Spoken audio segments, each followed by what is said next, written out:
Welcome to Arun's e-learning, Arun's Accounts Unlimited. I'm Arun sir.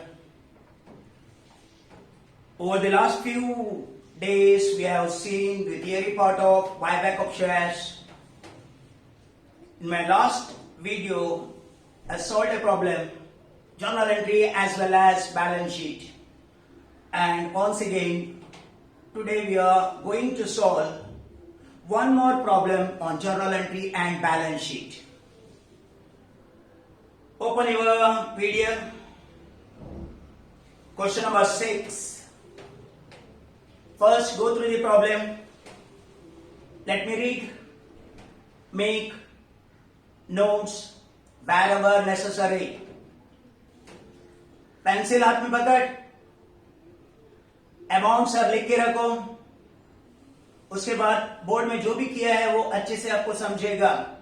Not only just listening, you have to work it out at the same time.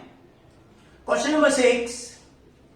The balance sheet of Active Limited as on 31st March 2004.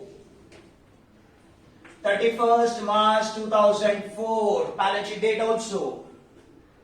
Look at the asset. Sundry asset. आपको मालूम रहेगा sundry asset side में आएगा. Non current asset में PPE property plant और equipment का नीचे tangible में आएगा. सो बैलेंस शीट में आप टैंजिबल में लिखना है. Over, no more discussion. Then bank. ये बैंक ओपनिंग बैलेंस है. ऑलरेडी हमारे पास इतना बैलेंस है. बायबैक के टाइम में कुछ शेयर बेच के पैसा बढ़ेगा, इन्वेस्टमेंट बेच के पैसा बढ़ेगा, लेकिन बायबैक का टाइम पेमेंट करने से पैसा कम होएगा. सो ओपनिंग बैलेंस में फ्रेश इशू का अमाउंट ऐड करके पेमेंट टू बायबैक माइनस करेगा. आपको न्यू आएगा. कैश एंड कैश इक्वलेंट में लिखना new bank balance. So balance sheet में दो ही आइटम है. Coming to liability side, 1,20,000 equity shares of 10 each. 8 paid. Underline 8 paid. Still 2 rupees to call. Unpaid. 1,20,000 equity share था. 10 रुपीज का था. लेकिन उसमें 8 पेड अप है, 2 अनपेड है. 1,20,000 इंटू 2,40,000 स्टिल अनपेड है. तो कॉल करना पड़ता है. आपको मालूम है ना कॉल करने का. Equity share, final call account debit to equity share capital, bank account debit to equity share final call. Equity share final call account debit to equity share capital, bank account debit to equity share final call. From this you come to know how important issue of shares chapter to buyback of chapter. तो ये 2 रुपए मांगने से 2,40,000 मांगने से आपका equity share capital 12 lakh होएगा. तो राउंड अप करो, उधर 12 लाख लिखो. 9,60,000 अभी 12 लाख बन गया. जब मैं पढ़ता हूं कुछ एडजस्टमेंट बोलता हूं, एडिशन होता है, उसी टाइम में करके रख लेना. Next 11.5% preference share capital 10 lakhs already है. इक्विटी शेयर कैपिटल और प्रेफरेंस शेयर कैपिटल को नया बैलेंस शीट में, वर्टिकल बैलेंस शीट में किधर दिखाते हो? Share holders fund share capital में. उसका नोट्स आपको बनाना है. सेम इसका जैसे साइड में नोट्स बना है, कैसे आया करके. वो तो आपको करने को मालूम है. सेम चीज को समझा, एक्सप्लेन करके बताना है. प्रेफरेंस शेयर कैपिटल इतना, इक्विटी शेयर कैपिटल इतना, टोटल इतना होता है करके. समझा. बोर्ड में उतना जगह नहीं है, आपको नोट भी बना के दो. कैपिटल रिजर्व एसीआरआर नहीं है, बाद में रिजर्व एंड सरप्लस में आएगा.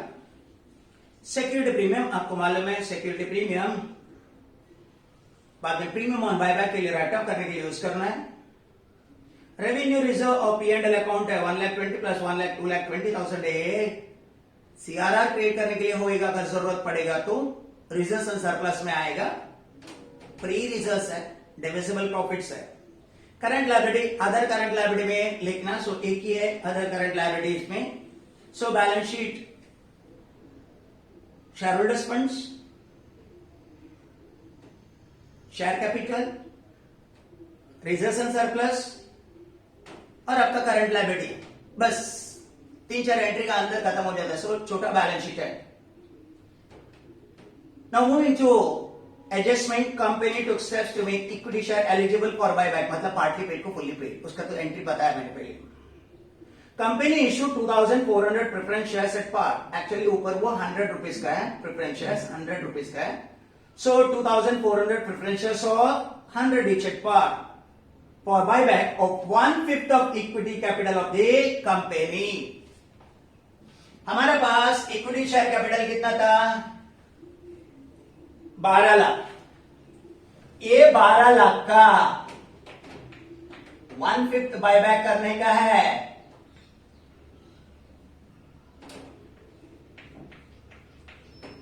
एनवी ऑफ बायबैक 2,40,000, 1/5 मतलब 20%। Company issue 2400 preference shares at par for buyback of 1/5 of equity share capital of the company. समझा? The issue was fully subscribed, पूरा शेयर्स भेजा। Company also issue 11% debenture of 100 is fully paid, नया debenture भेजा। 2000 into 100, 2000 into 100, 2 lakhs। Debenture भेजने का entry एसवाई में था, bank account debit to 11% debenture account, bank account debit to dash percentage debenture 2 lakhs। After issue of shares and debentures, the company bought back the equity capital from the open market। बाद में buyback किया। ये problem में buyback at par है क्या, premium है क्या? Buyback at par है, प्रीमियम पेबल नहीं है। अंडरस्टूड? फ्रेश इश्यू है क्या? यस, फ्रेश इश्यू है। क्या क्या? प्रेफरेंस शेयर कैपिटल भी भेजा, मेरे ख्याल से सफिशिएंट अमाउंट बस हो जाता है, और डिबेंचर भी भेजा। समझा? एंट्री वाइज प्रॉब्लम है, बैलेंस शीट करने के लिए इजी है। सो each one of you understood the question first, then moving on to journal। first, partly paid को फुल्ली पेड करना है, 2,40,000। एंट्री मालूम है कैसे? 2,40,000, 1,20,000 नंबर है, 8 रुपीज पेड अप है, 2 रुपीज अनपेड है, उसको कॉल करना है। 1,20,000 into 2, 2,40,000। Entry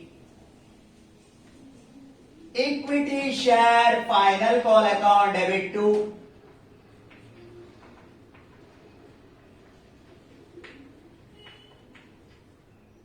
equity share capital account,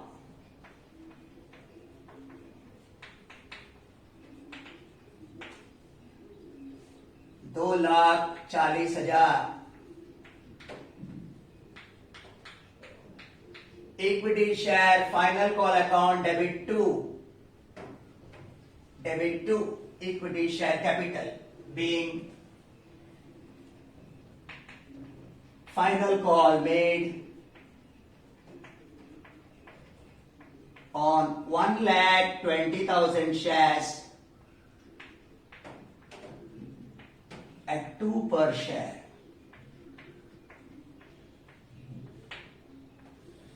सो पार्टली पेड फुल्ली पेड हो गया। याद रखना, एक बैंक बैलेंस फाइनल कॉल का अभी आने वाला है। सो जब ये कॉल का मनी आता है, bank account debit to equity share final call account.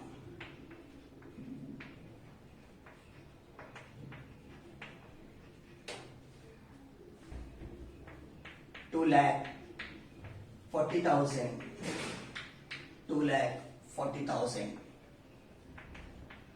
being final call money received।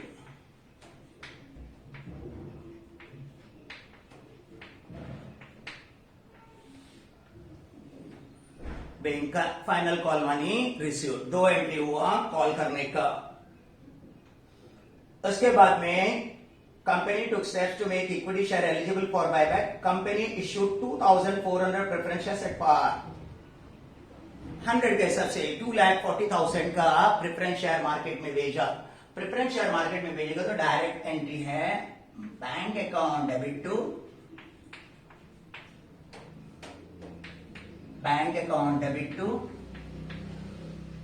तो प्रेफरेंस शेयर कैपिटल अकाउंट,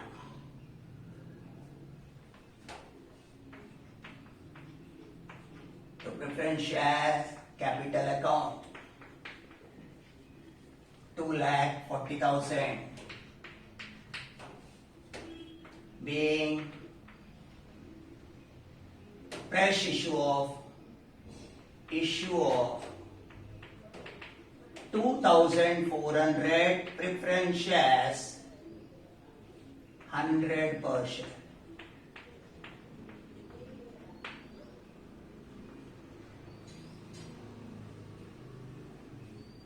हो गया.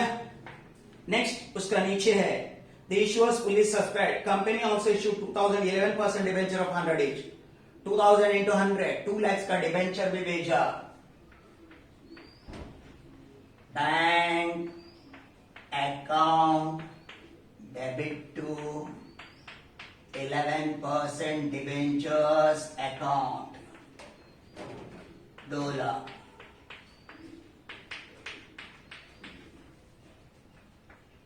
Being issue of 2,000 debentures of 100 each. Fresh issue of debenture भी हो गए. पैसे का जरूरत के लिए किया, समझा, जरूरत तो नहीं था. After issue of shares and debentures the company bought back the equity capital from the open market. आपको मालूम है एनवी ऑफ बायबैक कितना है?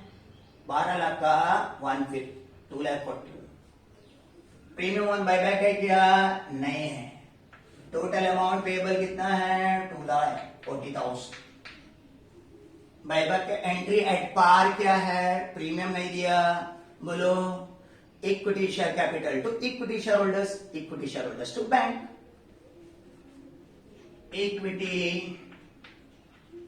Share capital account debit, equity shareholders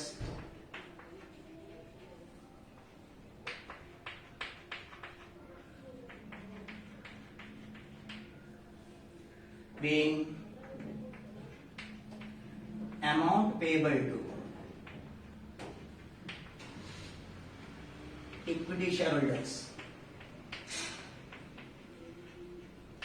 on buyback.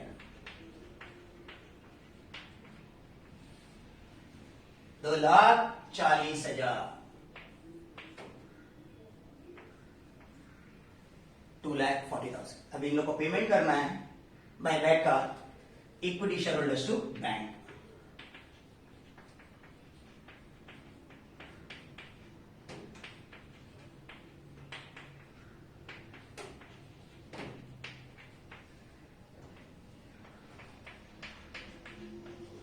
$2,40,000 being buyback amount paid.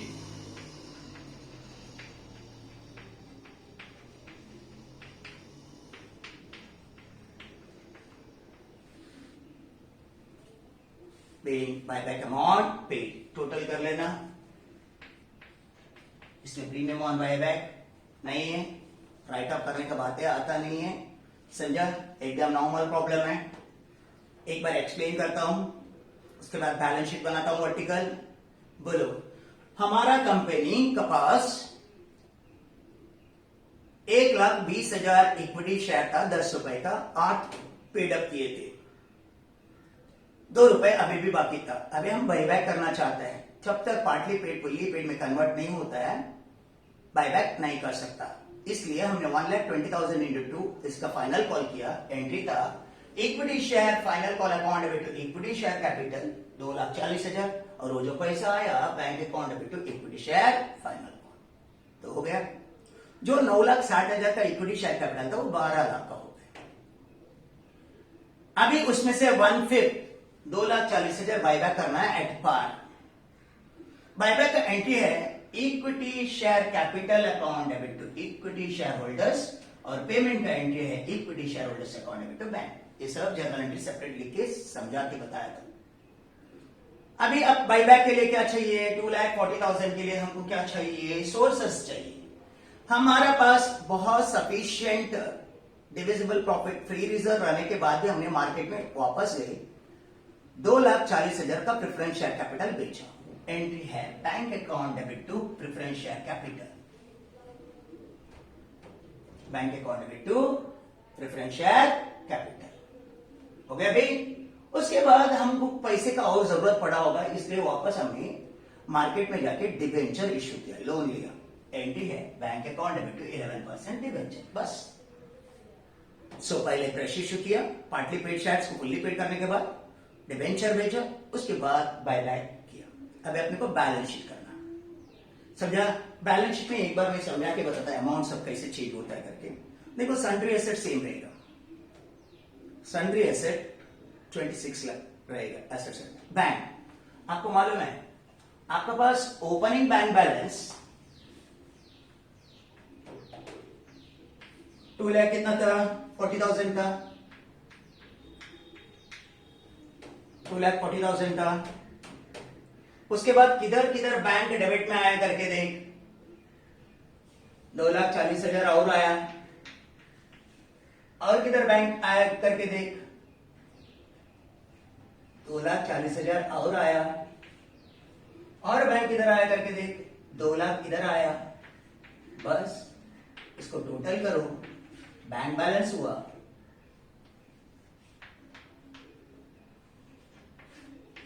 9,20,000। उसमें 2,40,000 minus करो, उसमें 2,40,000 minus करो, बराबर ना?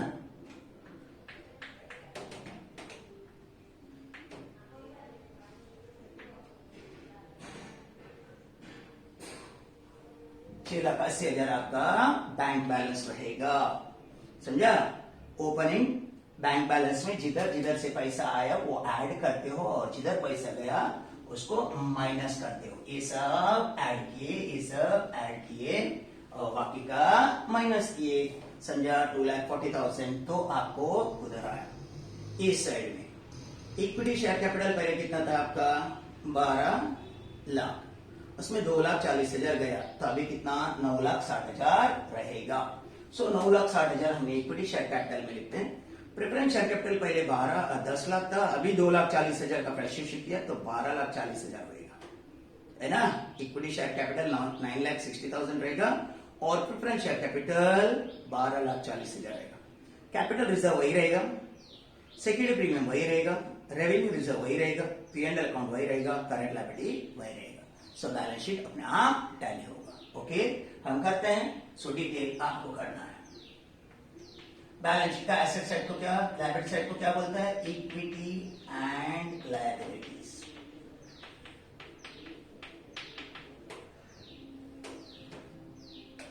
उसमें शेयर होल्डर्स फंड्स,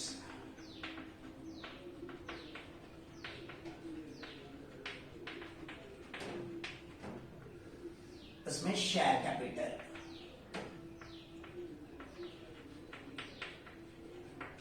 आपको मालूम है ना, 12,40,000 वो, 9,60,000 ये, 22 लाख रुपए हो गए।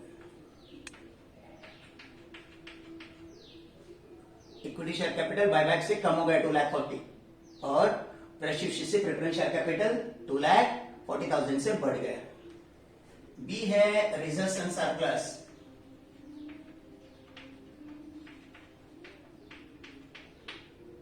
देखो जब पूरा है कैपिटल रिजर्व 30,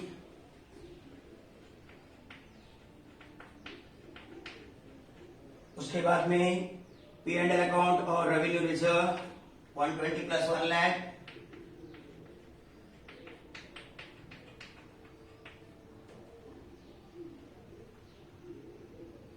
$2,80,000,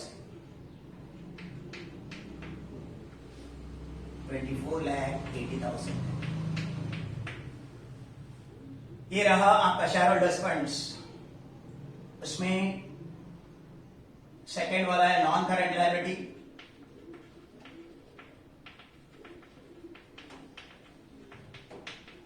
मालूम है ना, नया फ्रेश इश्यू किया आपने 11% debenture long term borrowings,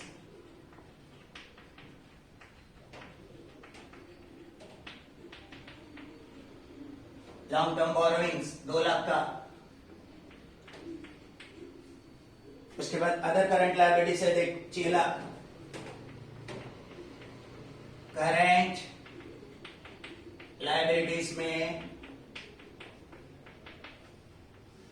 other current liabilities देख no changes. Write the same amount, 6 lakhs. Total करते हो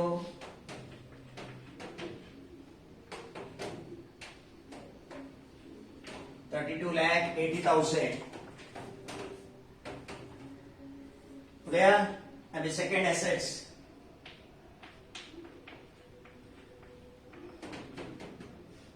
First वाला non current asset.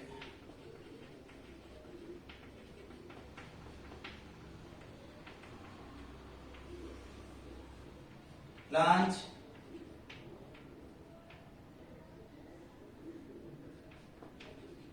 Property, equipment.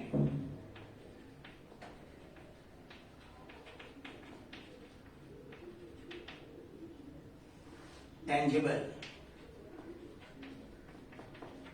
Problem में दिया है 26 lakhs.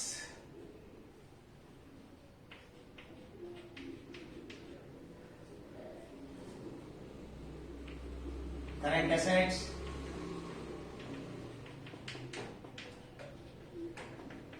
Cash and cash equivalent है उसमें.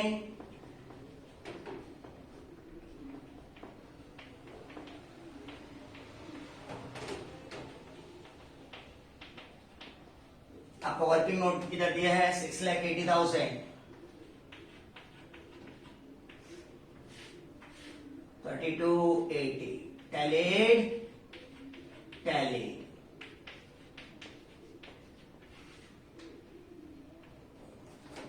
कितना इजी है देख बैलेंस शीट करने के लिए. एक बार फॉर्मेट आया, प्लस माइनस करने को आया, एकदम आसानी से किया है. समझा मैंने? सब टैली. सो बोल equity and liabilities. Share holders funds में equity share capital, preference share capital 12,40,000 में गया. इक्विटी शेयर कैपिटल 9,60,000 में उतरा. दोनों मिलके हो गया 22 lakhs. उसके बाद आपका capital reserve, revenue reserve, P&L account मिलके 2,80,000. टोटल 24,80,000. नॉन करंट लायबिलिटी में अभी हमने डिबेंचर एक इश्यू किया था 2 lakhs. और अदर करंट लायबिलिटी प्रॉब्लम में था वही 6 lakhs है ना. तो 6 lakh तो टोटल आके 32,80,000 हुआ. 32,80,000. और एसेट में फिक्स्ड एसेट था कितना 26 lakhs है. उसके बाद करंट एसेट में cash and cash equivalent plus minus करके इसका वर्किंग नोट इधर है 6,80,000 है. टोटल 32,80,000. 32,80,000. समझ में है ना?